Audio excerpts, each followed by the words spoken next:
প্রিয় গাইস, আসসালামু আলাইকুম। আমি ফেসবুক পেজ এমডি সমীর কচুরিপানা ফেসবুক পেজ থেকে বলতেছি। আমাদের আজকের আলোচ্য বিষয়টা হচ্ছে প্রাথমিক বিদ্যালয় শিক্ষকদের আন্দোলন নিয়ে।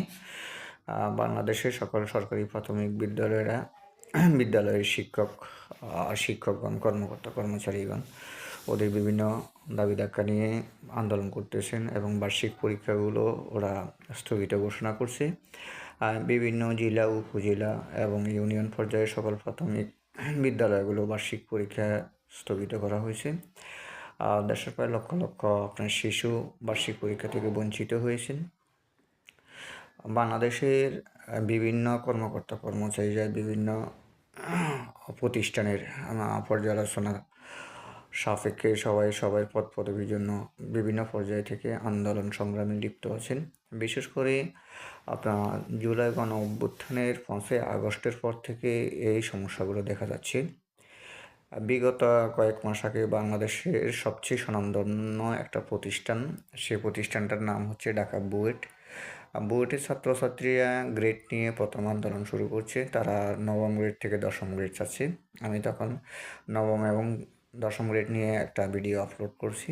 পরবর্তীতে আন্দোলনটা স্থগিত হয়ে গেছে এবং আমি এটাই বুঝিয়ে দিচ্ছি যে আপনারা যদি দশম গ্রেডে আসতে চান, দশম গ্রেডে আসলে আপনার পদবিটা কোথায় যাবে, মানটা কোথায় যাবে এবং বিভিন্ন যে ইউনিভার্সিটিগুলো আছে, যে ইউনিভার্সিটিগুলোর মানদণ্ড কোথায় যাবে এবং কোথায় যাই দাঁড়াবে এবং আন্তর্জাতিক বিশ্বের সাথে যে তারা তাল মিলিয়ে চলতে পারবে না, এই জিনিসটা যখন বোঝানো হয়েছে, পরবর্তীতে তারা বুঝতে সক্ষম হয়েছে এবং দেশের বিভিন্ন প্রতিষ্ঠানগুলো বুঝতে সক্ষম হয়েছে যে আসলে এটা পদবি নয়, এটা একটা ইস্যু, এটা হয়তো বা একটা রাজনৈতিক ইস্যু।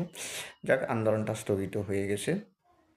আমাদের অনেক জায়গাতে অনেক মেসেজ করছে, মোটামুটি সবাই পজিটিভ মেসেজে করছে যে এই জিনিসটা করার পর থেকে অনেক ভালো হয়েছে। আমরা আসলে সবাই সৌন্দর্য চাই। আমরা সবাই সবার জায়গা থেকে খুব ভালো থাকতে চাই, ভালো চলাফেরা করতে চাই, জীবনটা আরও সুন্দর করতে চাই, নিজের অবস্থানকে পরিবর্তন করতে চাই। নিজের অবস্থাকে পরিবর্তন করার জন্য মানুষ বিভিন্ন সময় বিভিন্ন দাবি দাক্কা নিয়ে সরকারের বিপরীতমুখী হয়। তো আমি প্রাইমারি স্কুলের যে প্রাথমিক বিদ্যালয়ে যে শিক্ষকরা আছে, আমি ওনাদের বিরুদ্ধে নয়, আমি প্রাথমিক বিদ্যালয়ের বিরুদ্ধে নয়, আমি ওনাদের পক্ষে।